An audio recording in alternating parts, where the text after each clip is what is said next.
Wrestling fans, Pennsylvania wrestling fans, Penn State wrestling fans, welcome back to another episode of PennLive's Wrestling Podcast.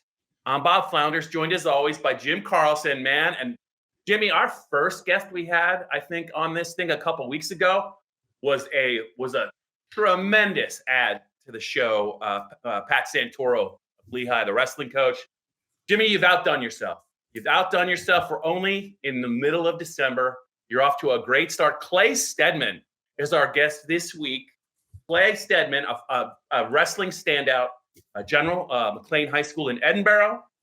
He wrestled at Penn State, upper weight, 197 pounds, I believe, for a couple seasons. He is also now the new general manager of Penn State's wrestling program. That's a great role. I'm sure it's very challenging. Jimmy and I are going to talk to Clay about kind of what all that entails. But Clay, first of all, just welcome to the podcast. I have a quick question for you, but I just wanted to say thank you so much for coming on and putting up mostly with me and also Jim. Yeah, absolutely. Yeah, thanks for having me on. I appreciate it. Clay, I think one of the reasons we're doing this is the reason we started this podcast is obviously, I think anyone who follows wrestling knows how iconic the Penn State wrestling program is. All that Cael Sanderson has done, but we also kind of want to shed the light just on Pennsylvania wrestling in general, whether it's high school kids doing well on the college level, or whether it's we get some Penn State people on here just to talk about what's going on with the Penn State program. So I thought just before we get to Jimmy, Jimmy's got some questions for you.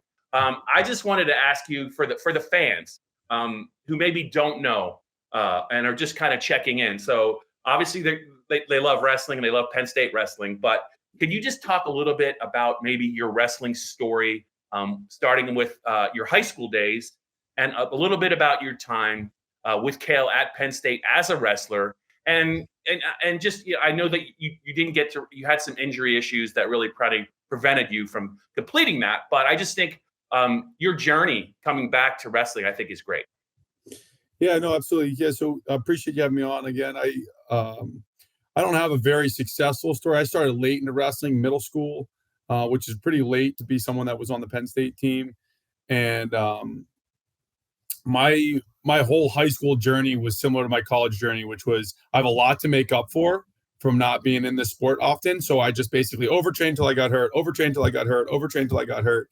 And that was basically that's my wrestling story in a very concise way. I mean, I see guys doing that now on our team, and I'm like, hey, you're just coming back from injury. You're not going to wrestle this year. Like, take your time, And Coach Cunningham here, he was very similar. Overtrained, just wasn't able to perform. It's one of the reasons Penn State's so successful is because Cunningham's direction on not overtraining. But for me, that was just my MO. I was, ranked pretty high in high school, never did well in high school, always kind of injured, had a hernia surgery at the end or in the middle of my high school senior year, ended up going down a weight class because I couldn't do anything for a while. Came to Penn State. I was here for 2 years before Cael and then for his first 2 national championships. So I was really lucky to kind of see the difference in just being like a top 20 program to what the dynasty that they've built here now. So I started my redshirt freshman year. I was our starting 97-pounder, and Cael came here and he made some serious changes. I tell this story all the time now, so I guess I'll tell it on this podcast. But I was returning 97-pounder. Cael comes in, and Cael was a big deal to me. I was interviewed when I was in high school about my favorite athlete. I said Cael Sanderson. Both have weird, wide, flat feet, so his shoes fit my feet perfect when I was in high school. So I always wore his shoes. I go anywhere to buy his shoes. They're a really important part of my training. So, anyways, walk in these one-on-one meetings. So Cunningham's kind of in charge of the top 5 weight classes, and Cody's kind of in charge of the bottom 5 weight classes. I don't know if people know how it's structured like that. So Cunningham's in my meeting with Cael. And I walk into Cael's office, the lights are off, the sun's coming in from the window. Cunningham's sitting on his butt's up like on the part of the couch where most people's back would be, and his feet are kind of where most people would sit. And Cael's sitting across the coffee table. And I walk in, I'm a pretty bubbly guy. I was like, hey, they're like, sit down. So I sit down. I still remember like patting my fingers on the side, like, okay, what's going on? And they're like, what's your deal? I said, well, started 97-pounder here last year. Didn't have a great year, but excited you guys are here. Super excited to train. Cael, I've been wearing your shoes since middle school, buddy. This is going to be great. And these two scary bald men were just staring at me like they weren't having any predators, apex predators, just looking at you. Yeah. So then they said, we heard you party.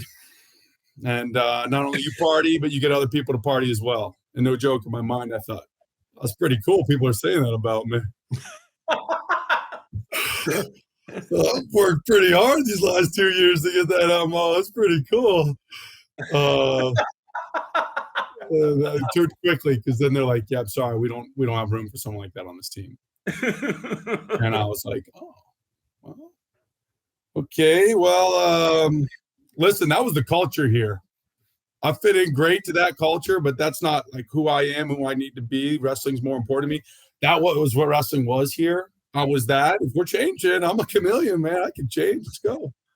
And they said, all right, yeah, we need to change. So I changed, and it really was a lot better for my life, honestly. It was kind of going down the wrong path. And so then I kind of took a different direction. I ended up being 97-pounder that year for us. Again, not a great showing, postseason or anything. But I had some pretty bad neck injuries. I was in a bad car accident in high school, and I was kind of battling those all through my my college career as well. Big Ten typically is real heavy on the head. A lot of guys pulling down on the head, especially at the upper weights. So it just was really bad on me. I was having a hard time sleeping, like no feeling in my arms. So I took a different kind of role my junior, senior year. They still would travel me. I'd love to be talking about, how the coaching's working and be just a workout partner for the guys losing weight and stuff like that.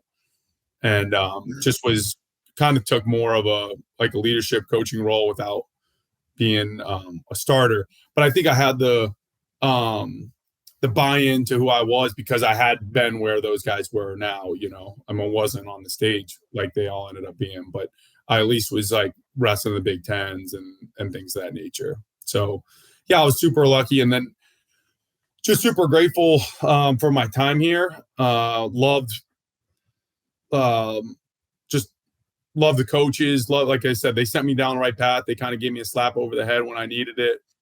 And then it's actually incredible. I've been saying a lot more recently since being hired about 5 months ago, but just it's something I've thought about. The people that bought into Cael and the program and the staff here, the incredible light that those guys shine in our lives, and then we can shine in other people's lives. And it's just like, it's a very neat spread of, humility and gratitude and things like that. It's just really, really pretty neat. So. Like just real quick before Jimmy gets to you, that to me, first of all, what's your deal, man? Like in a darkened room, that couldn't have been more intimidating. And it just seems like though that was a life-changing moment for you, even though you didn't realize. Yeah. No, I had been thinking at the time it was probably like I didn't like this path that I was on, and I was maybe looking for someone to save me from it. And I think that they saw me as a guy that maybe was doing the wrong things that they could use as an example. So I was fortunate to be in that position, and that they saw something in me that I could help the program out in the ways that I was able to at the time. Yeah. Jimmy? Well, Clay, I spoke with Cael in October, and we did a piece about NIL and all for Town and Gun magazine, and he was talking about you, and he pretty much called you a jack of all trades, within the GM role. So can you just explain, what that is from NIL to recruiting and what everything your role entails now? Yeah. So it's a lot of different things. All in all, we're trying to get help with funding, right? And there's two aspects of that. There's trying to find more people to help from an individual level, and then also trying to reach out to businesses and see that it's a great product that these guys have created here. And so we're trying to get some of our guys some different sort of NIL deals from different companies. And then all in all, when Cael was hiring me, I've been out in the business world for over 12 years now. I was involved in a startup that I helped grow and sell. Then I was worked in strategic corporate account roles in big healthcare companies. I was in 5 different states, and I lived in England for a couple of years, working large partnership deals and executive offices and 50 million plus deals, things like that. So I just was really kind of used to doing these neat sort of business deals. And I love that, actually. I almost came back like in 2015, 2016 to the staff for a different role that they were talking to me about. And I was living in the UK at the time. And I just, like at that time, it was one of those 51-49 decisions of, wow, it would be really fun to go back, but I really see myself as an international businessman than I do having fun every day in the wrestling room. So that point, I made that decision. And then when I came, since that time, I actually thought, man, I was thinking a lot more maybe about the dollars and cents and what I was doing every day, and not enough about how important that staff had been to me. So those 3 years that I spent with them, these guys are guys I call all the time, mentors of mine, Cunningham and Cael particularly, just guys that help shape me in aspects beyond just my discipline and things like that. Just guys that I really look up to. And so, anyways, when they had reached back out to me about this role, I thought, wow, it'd be neat. And now I can bring I'm a lot more business experience. I can bring some of that here. So I'm really just trying to shape different aspects of it to treat it more like a business of how we could, and not in like, it's funny. I was just telling somebody, man, I'm joining the most dominant college sports team in the last decade. I'm the only change really that's happened. Like if all that can happen is things start going wrong, and there's one person that they can blame, right? So there's no pressure. Yeah, it's like, oh well, okay, I'll, but so just recruiting too as well. I mean, we're in the fortunate position to be recruiting the top guys in the country, and the recruiting class that we have coming in now, and the guys that are potential commits for us, it's just an unbelievable group of individuals, not just great wrestlers, like guys that we're like, wow, these are, and the freshmen that came in this year might be the best group of guys that I've seen in a group, and the next group coming in I think is very similar. So I think that it's a couple of those different aspects of what my role is, and it's been really fun so far. It's so different. I mean, from what I was doing, I wear suit to the last 2 matches, and everyone's like, dang, man, you got a suit on? Because our staff doesn't really suit up anymore. And it's like, dude, I used to wear this all the time. Like, this this doesn't feel weird to me. I was in executive offices with a suit on all the time, 5 months ago for the last 12 years. So it's just not a problem for me. But yeah, I saw you at Lehigh rocking a sport coat. So yeah, that was a great resume description there. That said, does that make it easier on you to ask people for financial assistance for the program?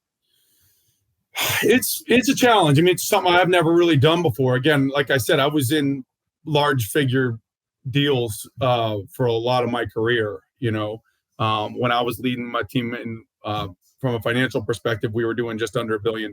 When I was holding my own sales book, my quota was 50 million. So I was like used to these big numbers, right? But I was never saying like, hey, you want to help us out? We need help. And I don't really have anything to give you for it or anything. We just need help, right? So that was a challenge at the beginning. I think now, I had a really good sales mentor at one point tell me, I was selling real high level products when I was in medical device sales. It was like the BMW and the Mercedes of medical products. And he was saying, listen, you're not trying to sell these guys a used car that doesn't work, right? You're trying to sell them something that if you can convince them to use this, then it is going to be the best for their patients. That's what you're doing.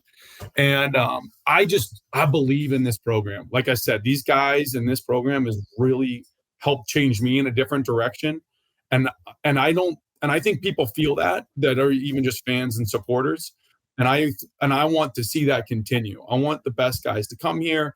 I want the best guys to win here, because it's really not just about the winning here. It's about the higher values and things of that nature. So I'm not trying to necessarily pitch everybody and say, hey, give me some money. I'm a lot of the time saying, hey, we've got a great product here. We'd like to continue it. We are lacking some support. If you'd be interested, I'd love to have help. But most of what I've been doing these first 5 months is just trying to learn. Like a lot of what I'm doing is saying, I don't know what this is. Can you help me? What would you do if you were in my shoes? And so it's been fun. I'm big on getting advice and stuff. I mean, one of the reasons I like talking with Cael, I love reading nonfiction books, and I've got a bunch of mentors I love talking with. So just talking with those sorts of people has been really helpful, and just something that's really fun for me. We're talking with Clay Steadman, Penn State wrestling team's new GM, former Penn State wrestler, McLean High School in Edinburgh with Jim Carlson and Bob Flounders. In that vein, I'm glad. It's really, really refreshing to hear kind of the Penn State wrestling story from all angles. You've given us some great insight. Jimmy just asked you about kind of trying to sell Penn State wrestling. And I did a little research on you, Clay. And when I think about Penn State wrestling, think about all the stuff that they've done. I think about your story and the story you just told at the start about kind of tough love from Cael. And you were a guy that was kind of a wrestler that I don't know how largely they figured. You figured in their plans, but what he did for you, how it kind of shaped your life. I came across a quote from you about Cael. I think it was in the Erie Times. I just want to read it to you real quick. And if you can expound upon that, because I think it's an incredible quote. Let me just call it. Wrestling is seen typically as an absolute grind, getting beaten down at long practices while cutting weight, all the things that are really tough about the sport. But Coach Sanderson always told us that walking into the room was the best part of every day. It was always about appreciating everything you have, appreciating every single moment. We're healthy enough to practice. We're healthy enough to go out and compete. How fun is that? Yeah. I mean, I still think very similarly, right? I think that Cael, one of the reasons he's most successful, I think, is definitely this focus on higher values. And one of those being gratitude, right? He's a disruptor in the wrestling world. Like, there's a lot of talk about disruptors in technology and businesses now. There's obviously a disruptor here. It's not just, he didn't just come and work harder than everybody. I mean, I will say, being on the staff, they work really hard. There's not a staff being outworked. That's for sure. But that actually is separate. That's something that when I joined, I was like, oh my gosh, you guys make it look easy and fun. But in the background, there's a ton of work that's going on here. There's a lot of work. But I think that this whole concept of his such a heavy focus on gratitude, and really not just a focus in telling people to do it, but that he embodies it, and the whole staff embodies gratitude. And it's coming in an area of athletics that is very rarely seen. So athletics in all walks in college and in professional, it's like, me, how can I be me? How can I be a bigger deal? What can we do? What more can people do for me? And you come into the Penn State room, which has got a lot of alphas. I mean, it's unbelievable the amount of national champions that are in there, the amount of All-American, and the humility that you see and the gratitude and appreciation you see is just, it's unmatched. I had a guy that played football here. He played in the NFL. He came to practice recently, and guys were walking in, and he said, I've never felt a feeling like I feel in here. This is a really special place. And I think a big piece of that is just the absolute gratitude that people within Penn State wrestling embody. Clay, Cael makes it clear that he doesn't want wrestlers coming in strictly for NIL money. They're not there for financial gain. They come to Penn State because that's what they want to do. They want to come to Penn State. They want to be with the program. Does that philosophy make it easier on you, perhaps, that you don't have to go into a bidding war for some of these guys? Yeah, I mean, in some ways, it makes it harder, right, to recruit guys when they're being offered a lot more money to go elsewhere. Mm-hmm.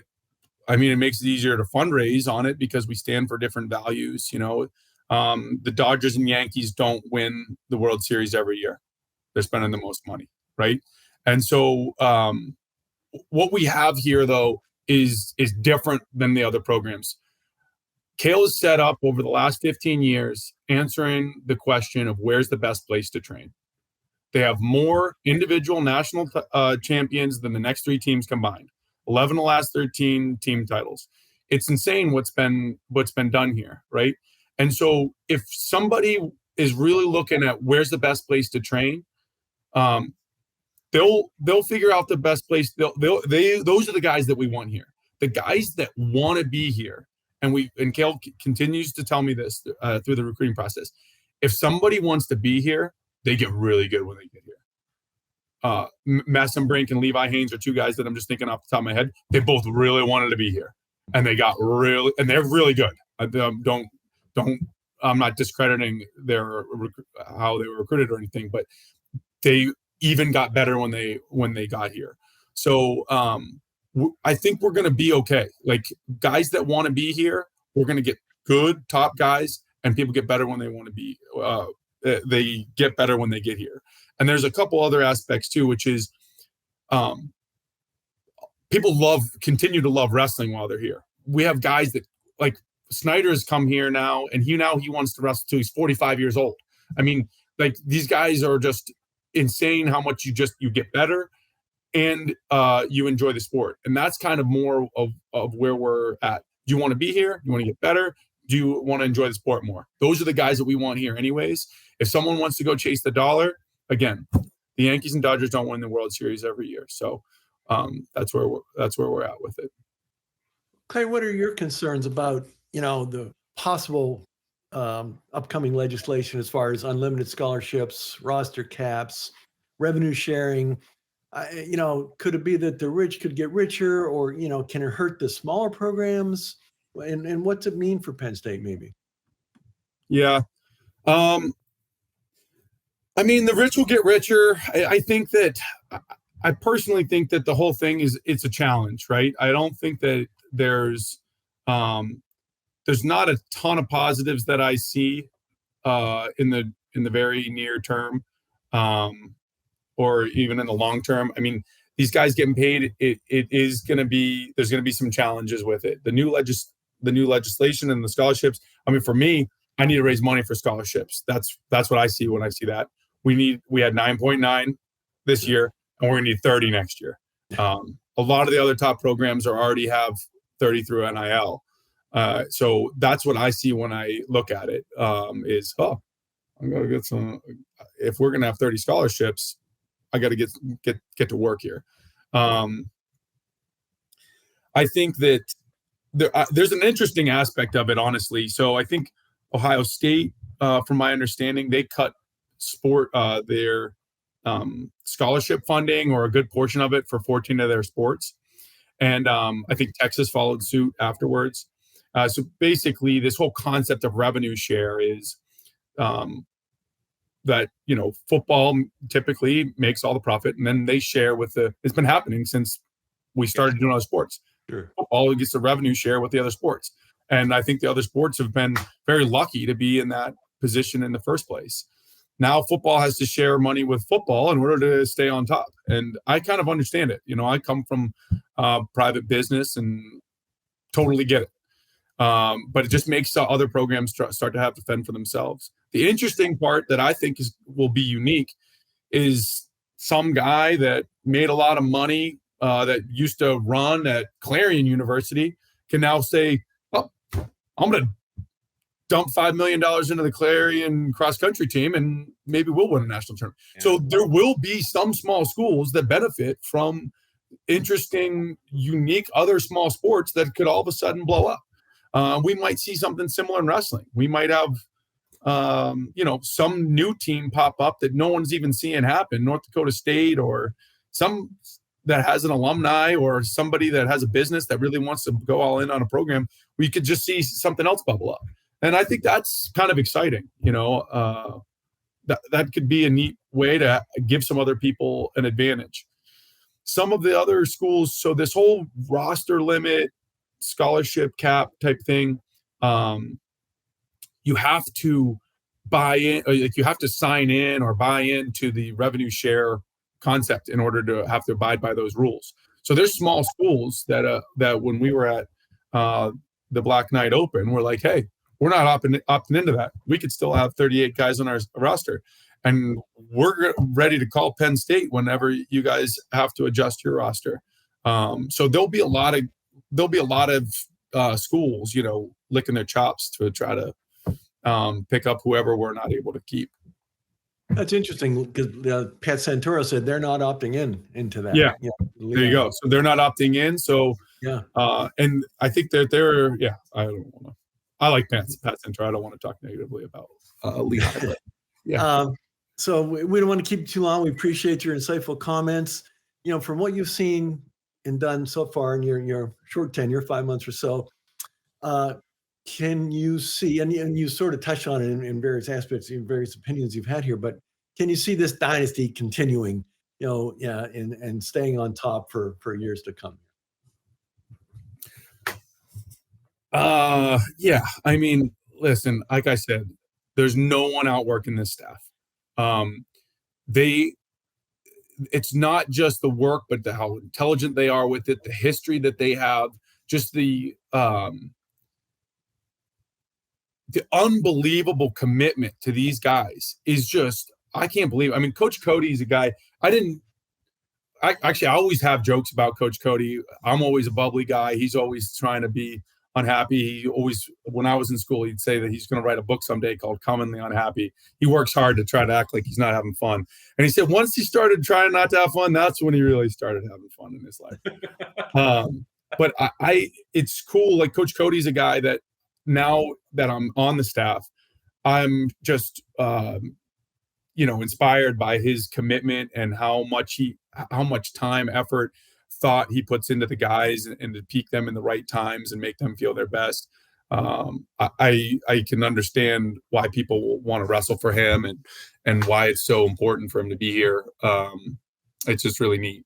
And then, with our Dateline Wrestling Club, I think that's just another huge piece to the puzzle of why I think we'll continue to be successful. I mean, our coaching staff is getting kind of, when they got here, Cael was 29. So you can do the math on that. I'm not going to tell his age on a but he, their body's probably hurting a little bit now. So having, 15 guys within the Dateline Wrestling Club, I think really helps be a sustainable thing to have these guys wrestle high quality guys every day and make sure that we're being able to do things in a sustainable manner. So yeah, I do believe that they will continue. I don't know if that's the humble answer, but that's the truth of how I feel. No one's going to outwork these guys. Clay Steadman, Penn State general manager. Clay, you got to listen. You can come back on this podcast anytime you want. We'll have you every week. This is. I've done some podcasts. This was terrific. Your insight, the way that you shared, just kind of your journey. Some of the life lessons you learned from Cael. And just your whole journey back into wrestling. It's just a phenomenal story. And I think Cael usually recruits pretty well. It sounds to me from the outside looking in, he got the right guy. He got the right guy to be the GM. He doesn't usually get it wrong, but Jimmy and I are very appreciative of you coming on the PennLive Wrestling Podcast. We look forward to covering this program, to talking with you. Jimmy, before we sign off, do you have any other thoughts you want to share? Well, echo what Bob said. Certainly an entertaining conversation. Wow. and just what we thought it would be. I always knew he's a stand-up guy, and we appreciate the insight. Absolutely, Jimmy and Bob. I really appreciate your time, and thank you so much. Have a good holiday if I don't speak with you. All right, take care, Clay.